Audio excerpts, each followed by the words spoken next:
Kita bahas performa timnas Indonesia di AFF. Gimana nih, Sen? Jadi video ini di-syuting sebelum laga Indonesia melawan Vietnam ya. Judul yang masih berkas karena kita akan intro.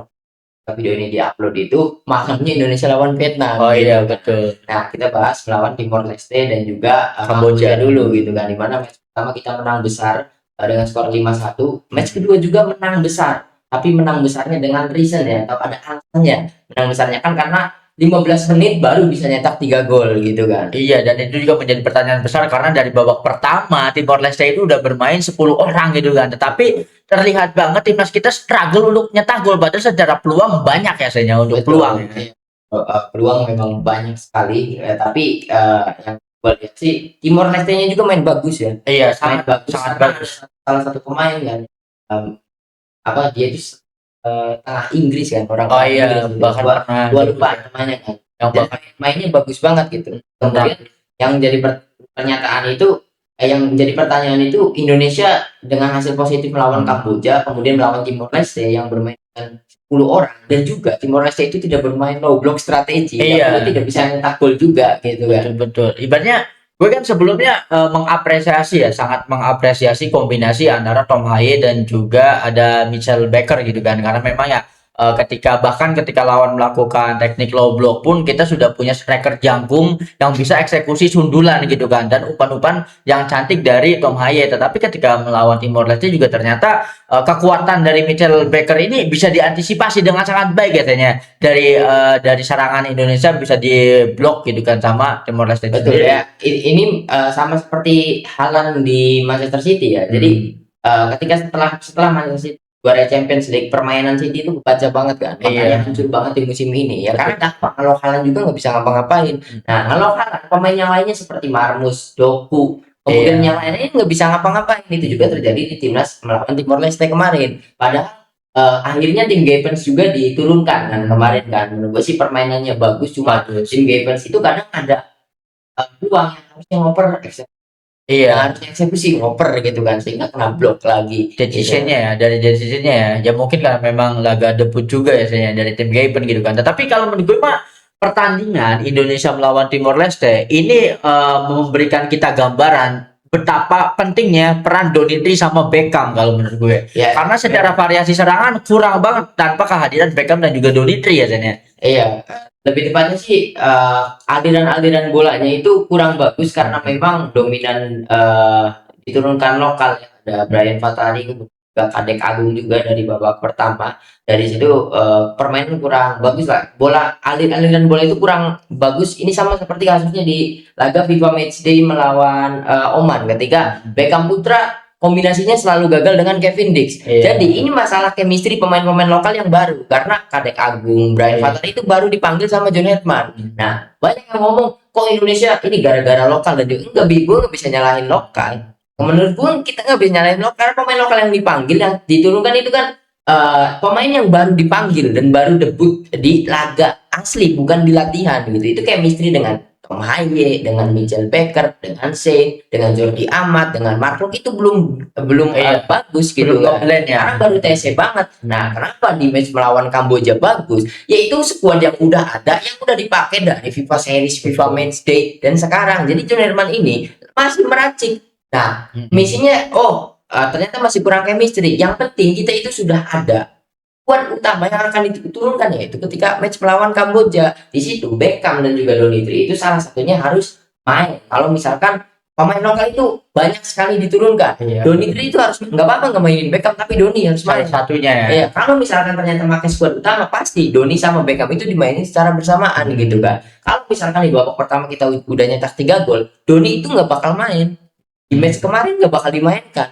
Betul. Nah, kenapa dimainkan? Ya kita sudah butuh gol gitu. Apalagi di menit 70 kan. Iya, dan terbukti golnya kasih dari Doni, golnya Shane itu, dan kombinasi dari Doni gitu kan. Karena ketika ya untuk Brian Fatari mungkin masih demam panggung atau apa ya, perbedaan pemain lokal kita, apalagi mereka itu pemain yang masih muda ya kayaknya. Ya itu masalahnya. Ibaratnya yang disorot itu pertama dari akurasi passing dan juga kontrol bola. Fatari itu kontrol bolanya masih agak kurang gitu kan. Ya karena sekarang kita membandingkannya dengan pemain-pemain yang berkarir di Eropa gitu kan, sehingga Ya mungkin Fatari ini bagus kalau di generasinya Bambang Pamungkas itu kan. Tetapi kalau generasi sekarang karena komparasinya dengan pemain-pemain yang berlaga di Eropa ya sehingga bagus pun masih terlihat kurang gitu kan. Menurut gue sih bukan itu masalahnya ya. Kita nggak bisa ngebandingin Brian Fatah dan pemain.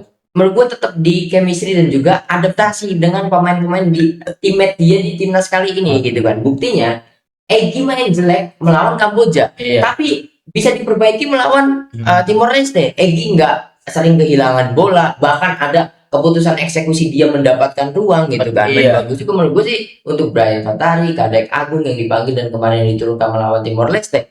Itu bangun aja chemistry dan juga berikan banyak sekali menit bermain dan juga sering-sering tesek lah gitu kan dengan timnas sehingga ya chemistry-nya terjalin terbangun gitu. Betul ya, meskipun di satu sisi permainan dari Timor Leste rapih banget ya. Ini vibe-nya kayak Argentina lawan Ya Cape dan Verde ya.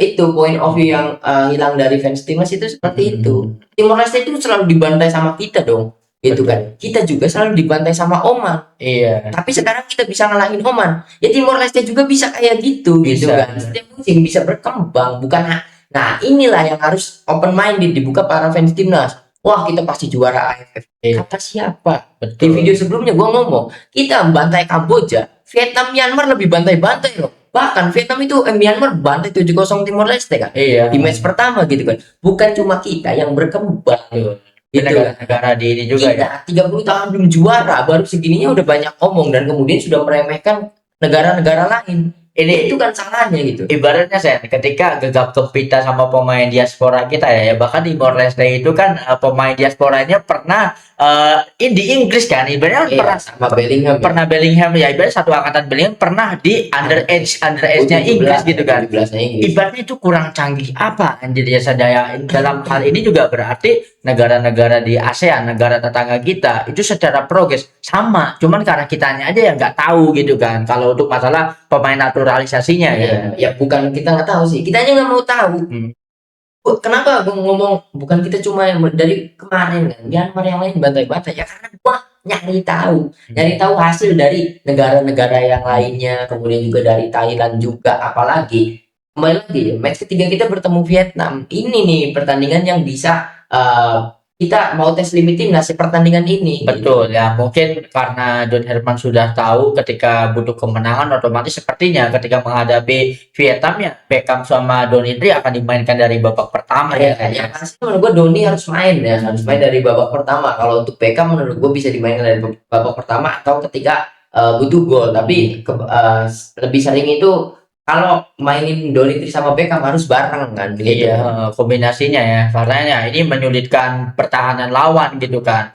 Ini menarik banget karena ada statement keras ya dari pelatih dari Vietnam gitu kan yang mengatakan bahwa di AFF ini saingan terbesar cuma Thailand gitu kan. Otomatis ya ini benar-benar meremehkan Indonesia. Padahal pertemuan terakhir di AFF kalau nggak salah itu kita berhasil menang 3-0 ya. Entah itu di AFF atau di ajang lain gitu kan. Ketika memang ya pemain-pemain inti timnas Indonesia karena waktu itu juga Bang J mencetak gol gitu kan. Tapi ya kali ini justru ini yang membuat menjadi semakin seru karena ada pesaing-pesaing dari Vietnam ini gitu kan. Dan harapannya ya semoga Vietnam bermainnya tidak rusuh seperti identitas mereka ya. Betul, tapi ya mungkin sulit juga ya karena Vietnam pasti akan main seperti itu. Yang jelas sih gue tetap pede. Kenapa tetap pede? Karena ya hasil kemarin melawan Timor Leste kita tetap menang juga, kemudian juga kita udah tahu masalahnya di skuad yang diturunkan gitu kan ya. Kemarin ya memang karena mungkin John Henman juga diomongin sama orang-orang yang udah ada di timnas, sama Timor Leste itu sering dibantai sama kita dan juga yang lain-lainnya, jadi dia masih berani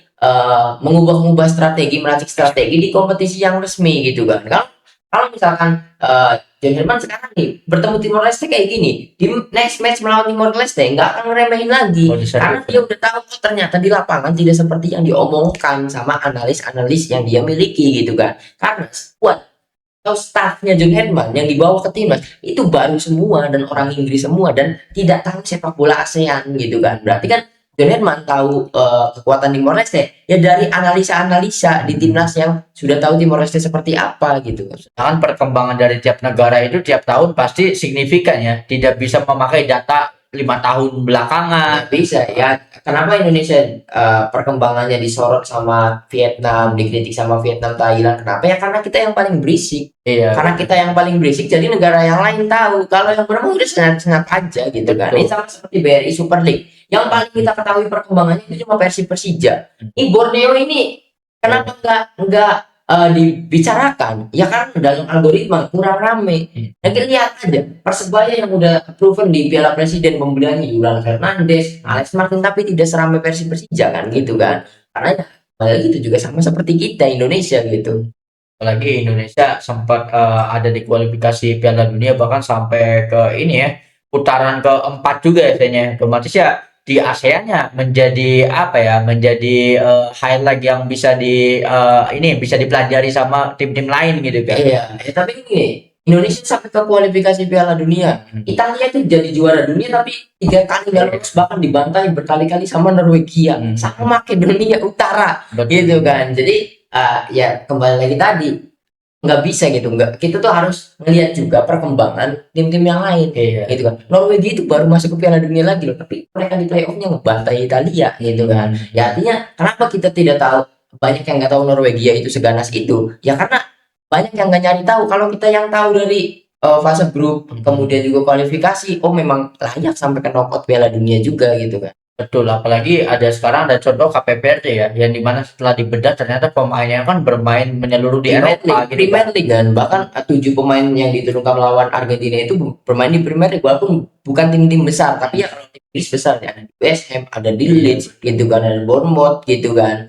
Bahkan ada yang bermain di MLS juga, pernah bermain dengan Messi juga gitu kan. Ya karena memang ya ini menarik banget, tetapi mungkin ya John Herman ketika menghadapi Timor Leste pertama ingin eksperimen karena banyak sekali menurunkan pemain muda debutan di timnas juga gitu kan. Tetapi mungkin di sisi yang lain juga ingin menunjukkan bahwa ini loh gap kualitas antara pemain lokal dan juga pemain diaspora kita. Jadi suatu saat semoga saja dengan hasil yang bisa dilihat oleh supporter timnas, jika suatu saat John Herman akan menurunkan semuanya 11 pemain full diaspora juga, kita udah sadar gitu kan. Oh, ternyata ya memang ketika kita butuh menang, ya kita jangan sampai egois untuk tetap mengikut sertakan pemain lokal kita gitu nanti ke depannya di big match selanjutnya gitu kan. Menurut sih enggak ya, enggak relevan kalau statementnya seperti itu gitu kan. Kalau misalnya statementnya seperti itu, kita menganggap Donitri, Beckham Putra, Rizky Ridho itu abroad atau diaspora. Pemain itu diaspora bukan lokal. Kita menang lawan Kamboja, tetap nurunin Ridho, tetap nurunin Donitri, tetap nurunin Beckham, itu kan lokal semua gitu kan. Nah kemarin kan nurunin memang kebanyakan lokal, kalau nggak salah 5 pemain lokal kita di luar diaspora melawan Timor Leste. Tapi menurut gue John Herman itu tidak ingin menunjukkan, kalau menurut gue lebih open minded. John Herman nggak nanggepin kritikan karena John Herman menganggap pemain diaspora ya pemain Indonesia juga gitu, tidak membeda-bedakan oh ini lokal ini diaspora, enggak juga ya. Buktinya dia tetap di FIFA Series, FIFA Matchday tetap nurunin Beckham, tetap nurunin Ridho, tetap nurunin Donitri, karena cuma yang berpikir seperti itu cuma Bung Towel yang masih sama orang-orang yang masih fanatik membedakan. Kan gue sering katakan jangan sebut pemain diaspora lagi, pemain diaspora juga ya orang Indonesia gitu kan. Apalagi John Herman yang nggak tahu isu-isu itu. John Herman pasti nggak tahu itu isu masalah diaspora lokal yang dibicarakan oleh Bung Towel, oleh siapa saja lah bandit-bandit timnas gitu kan. Menurut gue John Herman nggak ada urusannya nggak tahu itu juga gitu kan. Dia menganggap Ragnar Mangun, Justin Hubner, kemudian juga Beckham, Doni sama orang Indonesia. Lu kan orang Indonesia gitu. Nggak mempermasalahkan hal itu, apalagi dia yang pernah melatih Kanada, dia tahu yang negro itu bukan asli Kanada, tapi yang dianggapkan dia lu orang Kanada. Ya sepak bola lah ibaratnya. Iya, yang berpikir ingin menurut gue sih enggak ya, itu aneh. John Herman juga nggak punya hak untuk memikir, maksudnya nggak perlu gitu mikirin itu bukan urusannya John Herman sebagai pelatih timnas. Betul ya, pertama ibaratnya ini sebuah ajang pembuktian bahwa jika seseorang bisa menembus ke line up squad timnas Indonesia, otomatis secara kualitas ya bisa ada di kualitasnya Beckham, Doni dan juga pemain-pemain yang Ridho gitu kan yang biasa dimainkan. Terus kalau untuk pemain-pemain baru, pemain lokal muda kita ya mungkin ini apa ya, proses panjang karena pemain ini mau tidak mau harus diberikan jam bermain, menit bermainnya gitu kan. Sehingga ya suatu saat bisa jadi loh ibaratnya Brian Fatari akan menjadi starter terus jika memang secara permainan dia terus berkembang, karena ya pemain itu berkembang ketika diberikan kesempatan kan, dan ini yang dilakukan oleh John Herman yang memberikan kesempatan itu sendiri Iya, gitu jadi kan. bukan pengen menunjukkan nih kalau lu pakai lokal hancur, tapi kalau pakai diaspora berhasil gitu kan. Buktinya full diaspora kita kalah lawan Bulgaria. Itu bukan menunjukkan itu gitu. Itu orang-orang yang berpikir seperti itu orang-orang yang kepikiran omongannya Alex Pastor yang mengatakan Indonesia mimpi masuk rankingnya masih seratusan, masih seperti itu gitu kan. Ya, meskipun sebelumnya ya di era STY kan masih banyak banget orang-orang yang skeptis kepada pemain diaspora kita yang benar-benar kan narasi pemain diaspora ini merusak pemain lokal kita apa segala macam ya. Sekarang narasi itu sudah tidak valid lagi ya. Iya, udah Sudah berapa tidak tahun gitu kan. sudah. STY udah 3 tahun yang lalu. Jadi memang masa-masa skeptis terhadap pemain diaspora kan udah habis di STY. Nah sekarang sudah ada di John Herman ya, harapannya karena yang gue bahkan Bung Toel sendiri kan tidak terlalu menyerang John Herman seperti dulu ketika menyerang STY gitu kan. Ya otomatis ini vibe yang positif untuk timnas itu sendiri sih. Ya artinya pikiran kita udah maju. Hmm. Berikut dengan Toel itu sendiri gitu sama Bung Toel itu sendiri gitu kan. Waktu awal-awal kenapa kita kritiki masalah porsi pemain lokal sama porsi pemain diaspora? Karena pada saat itu naturalisasinya beruntun banget gitu kan. Sekarang squad sudah ada, misalkan kita ketika nanti Piala Asia kita mainin Beckham, mainin Donidri gitu kan. Udah nggak ada pikiran malah kok ini Kevin Verdong nggak dimainin, ya kan? Kok ini Kevin Dix nggak dimainin? Mana seperti itu ya? Harusnya memang orang Indonesia itu seperti itu. Kalau kalian masih mikir membedakan ini lokal ini diaspora, ya kalian masih rasis, gitu kan? Kemudian juga nggak ada lah statement seperti itu gitu. Hanya kita udah anggap kita juga kan bisa menganggap Gonzales itu orang Indonesia gitu kan? Ya karena mereka udah WNI gitu. WNI juga. Nah ini pertanyaan menarik nih. Menurut lo ya untuk performa Tom Haye sebelum dan sesudah Tom Haye bermain untuk Persib, performa di timnas gimana? Apakah ada perubahan besar atau enggak? Ya memang seperti itu ya. Kalau orang yang kaget, wah Tom Haye mainnya bagus banget ya, nggak nonton Persib. Jadi Persib memang seperti itu, Tom Haye memang bagus. Dia ikut bantu bertahan, Tom Haye kan emosi kalau misalkan rekan timnya itu mainnya nggak jelas lah. Ya sering banget emosi, bahkan sering ditenangin sama Boyan Odak, disindir juga. Kita jangan terlalu emosional gitu kan. Yang perlu kita lakukan itu benahi lagi. Yang biasa nonton Persib ya memang Tom Haye mainnya kelasnya seperti itu. Nah, karena ini ada sesuatu yang menarik nih, dan sesuatu yang menarik kita kalau bandingin zaman dulu sama era yang sekarang gitu ya. Karena kalau di zaman dulu, di era sepak bola Indonesia di bawah 2015, banyak sekali pemain-pemain yang dinaturalisasi dan kemudian bermain di Liga ISL atau Liga Indonesia gitu kan. Secara kualitas mereka mengalami penurunan karena ketika debut di timnas gacor, tetapi ketika sudah berkarir di Indonesia, permainannya itu secara quality menurun gitu kan. Nah, sekarang ada sebuah perbedaan, lagi-lagi ini menjadi bukti bahwa liga kita, Liga BRI Super League ini sudah sangat maju gitu kan. Karena ketika pemain-pemain seperti Tom Haye lah, justru ketika bermain di Persib Bandung, karena memang secara ekosistem liga kita sudah bagus gitu kan. Nah, bermain di timnas, kualitasnya tidak menurun, bahkan ya ada sebuah perubahan besar yang dulunya ngos-ngosan di babak pertama tidak bisa dimainkan full, ketika membela Persib justru bisa tampil full dan performanya luar biasa. Ya, cuma itu perubahan yang dibawa Persib untuk Tom Haye, masalah stamina. Kalau untuk kualitas Tom Haye di Persib juga sama seperti itu, dan itulah mengapa Persib bisa menjuarai grup di ACL kemarin dan memiliki. Kenapa gue selalu katakan musim depan Persib lagi yang juara? Ya karena Tom Haye sama Eliano ditambah Ragnar, ditambah Sandy Walsh. Munafik banget yang ngomong Persib gak bakal juara dengan squad sekarang, gitu kan. Kabarnya Ragnar cedera. Ragnar baru masuk Indonesia, baru bisa nyerang loh, masuk ke dalam. Ini respect sama Ragnar ya, kualitas gocek-gocek itu benar-benar diperlihatkan. Kalian nggak percaya kalau Persib juara lagi di musim depan dengan yang timnas AFF itu setengahnya Persib loh, gitu kan. Dan hasilnya ketika memang Persib kemarin timnas lawan Timor Leste susah, Bos belum diturunkan, Ragnar di bangku cadangan, Beckham di bangku cadangan, pemain Persib yang main kan cuma Tom Haye sama Marklock di babak pertama, sama Eliano ya. Iya, sama Eliano juga gitu kan. Walaupun memang masih gua nggak setuju sama John Herman mainin Eliano jadi winger, dia back kiri gitu kan. Menurut gue sih Eliano itu kurang pas kalau di timnas karena bukan di posisi naturalnya gitu. Karena ya sekali lagi kita bersyukur ya karena kualitas liga kita udah bagus. Karena kalau misal nih Tom Haye, Eliano itu datang di waktu ketika era kita sepak bola di bawah tahun 2015, ya mungkin kejadiannya secara kualitas turun gitu kan. Betul. Dan Tapi sekarang justru tetap stay gitu. bahkan jangan jangan soroti Tomaya sama Eliano saja. Mm. Ivar Jenna main di Dewa. Saint Patinama yang di bangku cadangan ternyata kualitasnya nggak hilang. Nggak hilang. Itu kan main masih bagus gitu kan. Jordi Amat ya karena memang faktor usia juga. Nah bedanya kalau naturalisasi dulu sama sekarang itu ya karena umur. Karena umur juga gitu kan. Dulu kan Elopo, Beto, jadi pemain kita kan karena memang sudah tua. Dulu gitu tuh ada ya pemain-pemain kita yang naturalisasi dari Belanda tetapi punya darah keturunan. Gue lupa nama-namanya itu. Ada 2 kalau nggak salah. Yang waktu itu jersey timnas kita tuh masih ada yang hijau tuh. Ada dalis hijau apa segala macam. Gue lupa namanya siapa gitu kan. Tapi ya ketika bermain di liga kita secara kualitas dia turun karena pertama debut ketika debut di timnas dia itu masih bermain di Belanda gitu kan. Ini angkatannya Irfan Bahdim ya angkatannya tetapi bukan Irfan Bahdimnya gitu kan. Nah itu benar-benar ketika main di liga kita kualitasnya turun karena liga kitanya saja ya secara kualitas jauh gitu bukan kan. kualitasnya aja. Dulu kalau bedain naturalisasi sekarang sama dulu Gonzales, Irfan Bahdim ya kan. Nah, dalam satu skuad berapa naturalisasi? Sedikit ya. Ya aja lah beda. Sekarang bagus. Tom Haye bagus. Ya, Tom Haye di lapangan sekarang teman-temannya naturalisasi semua. So taruh full lokal cuma taruh Tom Haye 1. Yaitu kita sama seperti era Enopo. Apalagi yang dinaturalisasi dulu selalu striker.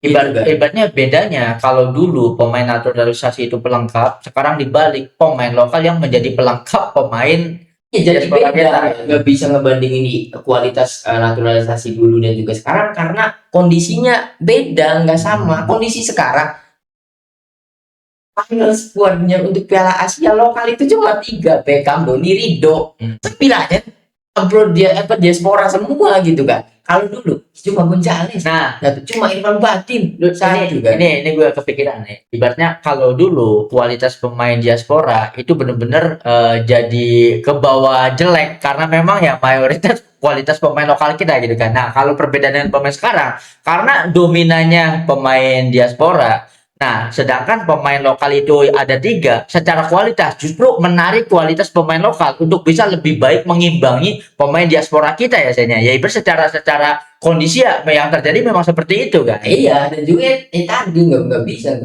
Ya bayangkan belum adanya Michel sama Ole Romeni. Bayangkan taruh tuh strikernya Gonzales di era prime. Ya kan, ya Gonzales itu bagus karena supply-nya banyak, dari cara bermain skemanya jelas. Itu kan dulu Gonzales nunggu di depan karena umpan-umpan dari gelandangnya umpan lambung dia hanya nunggu di depan gitu kan. Bedanya ya itu Irfan Bahdim segitunya Gonzales sama Irfan Bahdim itu bagus loh di timnas dengan skuad lokal semua. Itu kan beda banget.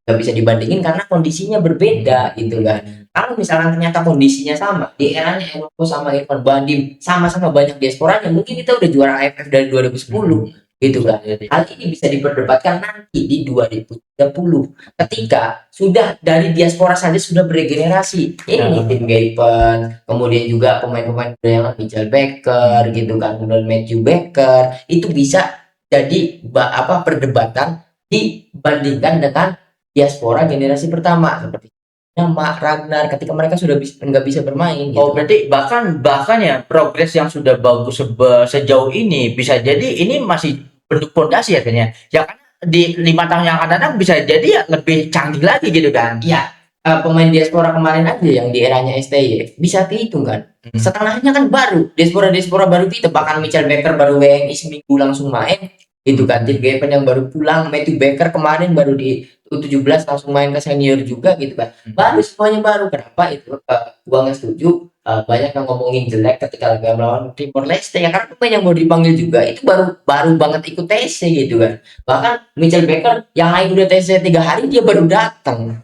Ya justru ibaratnya struggle di babak pertama menghadapi Timor Leste itu bukti kemampuan dari John Herman untuk meracik squad ya karena ya dia tahu kapan waktunya untuk meracik squad ya ketika menghadapi tim-tim yang di atas kertas kita lebih diunggulkan gitu kan ya karena memang terbukti juga ya karena dari sinilah kita akan melihat nanti tuh benar-benar skuad andalannya Jerman akan seperti apa, dan harapannya ketika menghadapi Vietnam ya kita tetap bermain dengan sangat baik sih. Betul ya, yang jelas ya Jerman udah tahu nih, ketika dia harus nurunin Kadek Agung, oh Kadek Agung ini cocoknya bermain dengan gelandang ini. Nah, nurunin Beckham Putra, oh Beckham Putra itu cocoknya kalau gelandangnya Iya. Ivar Jenner, Tom Haye sama Mark Locke gitu kan. Itu kan bedanya. Ketika Kadek Agung masuk, peran gelandang jangkarnya kan jadi aman gitu kan. Nah, masih ngeracik-ngeracik seperti itu. Ini kan bagus. Kalau kita melawan Timor Leste, ini anjing Jerman itu pintar. Pinternya dia mendapatkan kesempatan untuk meracik pemain karena dari awal babak Timor Leste sudah bermain dengan 10 orang. Kalau misalkan ternyata Timor Leste bermain 11 orang, babak pertama itu masih 0-0. John Herdman di menit pertama babak kedua di menit 46 ganti. Ini malah gantinya di cooling break. Iya. Itu kan itu menunjukkan kalau John Herdman itu senang, wah, gue bisa ngeracik yang lain karena Timor Leste main 10. Ini juga menjadi alasan kenapa John Herman itu di menit pertama selalu menyaksikan di tribun atas ya. Ya karena memang ingin melihat chemistry secara jelas gitu kan. Kalau dari sisi lapangan kan secara distribusi bola apa segala macam kan tidak terlalu terlihat ya. Itu gaya melatihnya Enrique ya. Enrique kalau di BSC itu selalu dari atas kan, bahkan dia nyewa kren kan untuk ke atas gitu. Itu bagus banget, dan ini adalah coaching style yang baru ya di mata publik sepak bola Indonesia gitu. Dan dipopulerkan sama Luis Enrique ya. Ya bahkan ketika PSG menghadapi Bayern Munchen kan company kan ingin ikut-ikutan gitu kan. Dan ketika ditanya sama Luis Enrique kan, gimana lebih suka nonton di atas, enggak cocok sama gue, kata company kan seperti itu gitu kan. Ini benar-benar keren ya, sesuatu yang baru dari John Herman juga. Ya, mungkin akan lebih menakjubkan lagi karena hasil melawan Timor Leste mana tetap puas karena Indonesia pakai skuad kedua bukan skuad pertama gitu kan. Pakai skuad pertama yang ketika memang butuh gol baru masukin langsung kan 3. Itu kan udah kejawab tuh. Kita tuh punya skuad utama. Ibaratnya ini loh, ketika kita mau serius gitu kan, ibaratnya beberapa menit langsung menciptakan 3 gol, di mana 3 gol ini benar-benar ya gol-gol berkualitas semua kan. Apalagi gol tendangan bebas dari Tom Haye itu sendiri kan. Karena memang secara perjalanan karir Tom Haye memang eksekutor free kick biasanya. Set piece lah intinya, set piece semua dari corner juga di Persib kan semua harus Tom Haye gitu kan. Karena ada satu video di mana dulu nggak tahu waktu itu Tom Haye main di klub apa ya, dan kipernya itu yang dilawan Martin Paes. Tom Haye pernah melakukan tendangan bebas yang serupa ketika menghadapi Timor Leste, dan waktu itu di klub masih muda banget, kipernya itu Martin Paes. Waktu di Belanda Paes kan memang masih junior di Belanda, seniornya kan dia ke MLS ya. Dan waktu ya bahkan sampai seri B aja kan klub dulunya ini Tom Haye kan langsung upload tentang Tom Haye juga gitu kan. Ini benar-benar Tom Haye nggak kebayang ya kalau Tom Haye nggak main di Persib, kalau Tom Haye masih menjadi pemain cadangan atau dimainkan tidak full di klub-klub di Eropa, ya mungkin secara kualitas akan turun ya sebenarnya. Justru ketika bermain di Persib meningkat secara kualitas. Pistak cuma bisa dimainkan satu babak, bahkan tidak bisa bantu pertahanan. Ya kita lihat Tom Haye itu kan heat map-nya kan full ya. Iya. Karena ke depan ke belakang gitu kan, intercept juga, kemudian membangun skema serangan juga. Itu kan bukan Tom Haye di eranya STJ kan. Dia lebih menunggu bola di tengah, di tengah tidak menjemput bola, tapi di sini perannya kan benar-benar vital sebagai gelandang pengangkut air, gelandang murni, gelandang serang, walaupun posisinya itu kan di winger dari formasinya gitu kan. Keren banget ya. Nanti kita lihat lah. Gue gak sabar musim depan pengen lihat Ragnar Rangon sama Sandy Walsh main di Persib, bener akan segokil apa gitu kan. Kalau kita bisa nonton langsung kan. Kalau kita ya dari GPL juga. Semoga ada yang mau dibahas lagi kan nih Sen? Kita sudah sampai di sini. Mungkin kita sudah sampai di sini. Banyak ini bentuk apresiasi dan analisa tentang perjalanan timnas meskipun baru 2 match ya, melawan Kamboja dan juga melawan Timor Leste. Nanti mungkin setelah Indonesia melawan Vietnam akan kita bahas lagi ya. Iya, kemungkinan lawan Singapura dan match terakhir nih. Setelah Vietnam lawan Singapura. Lawan Singapura ya. Grup A tinggal menyisakan Vietnam dan juga Singapura yang belum dilawan sama Persib kan. Dan untuk klasemen juga update sebelum lawan Vietnam, di posisi pertama ada Singapura dengan 7 poin, Indonesia di posisi kedua dengan 6 poin, Vietnam di posisi ketiga dengan 4 poin, di posisi 4-5-nya Kamboja Timor Leste yang poinnya masih 0 kan. Wah betul, ibaratnya ya kenapa Singapura unggul karena sudah 3 match ya, sedangkan Indonesia masih 2 match. Kalau Indonesia menang lawan Vietnam otomatis peringkat 1 dengan poin sempurna 9. Dan kenapa Vietnam di posisi 3 dengan 4 poin ya, karena mereka baru 2 match sebelum lawan Indonesia, satunya itu pemuncak klasemennya itu Singapura imbang kan. Imbang, betul. Ini menjadi pertaruhan juga ya, karena kalau ternyata Vietnam yang menang lawan kita, ya Vietnam di posisi 2 dengan 7 ya. Iya, iya dengan 7 kita kalau tetap menang ya, menang kita tetap gitu. 6 gitu kan. Kita lihat nanti apa hasilnya. So itu saja yang sudah kita bahas dalam episode kali ini. Buat teman-teman yang punya opini tentang apa yang sudah kita bahas, drop pendapat kalian di kolom komentar. Thank you banget yang udah nonton episode kali sampai habis. Jangan lupa buat komen, like, share, dan juga subscribe tentunya. Sampai jumpa di episode selanjutnya.